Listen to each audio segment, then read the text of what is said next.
తన జుట్టు కత్తిరించవద్దంటూ కన్నీరు పెట్టుకున్నప్పటికీ ప్రిన్సిపల్ ఎందుకు ఒప్పుకోకుండా గుండు గీయించారంటూ విద్యార్థి చెప్తున్నాడు.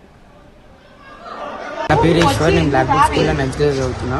మాకు దేవుని మొక్కు ఉంది నరసింహస్వామికి. ఇది మమ్మీ చెప్పినా నేను చెప్పినా సార్ వినకుండా ఆయన బలవంతంగా మెడ పట్టుకుని తీసుకుపోయి గుండు వేపించింది. సార్ గుంటూ ఇట్లా మెడ పట్టుకున్నాడు.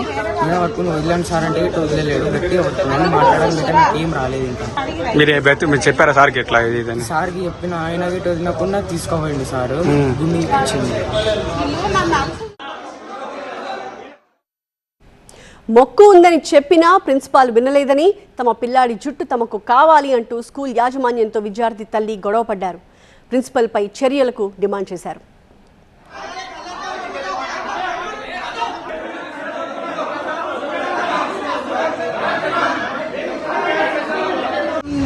ఈ స్కూల్లో 5వ క్లాస్ నుండి వేసిన నేను. ఏ స్కూల్ అమ్మా? బ్లాక్ బోర్డ్ స్కూల్ 5వ క్లాస్ నుండి వేసిన. వేస్తే వీళ్ళు సాటర్డే రోజు గుండు కొట్టించిండ్రు. కానీ తల్లిదండ్రులు లేని పర్మిషన్ లేని అయితే కొట్టియ్యారు కదా. ఏ స్కూల్లో అయినా కొట్టిస్తారా?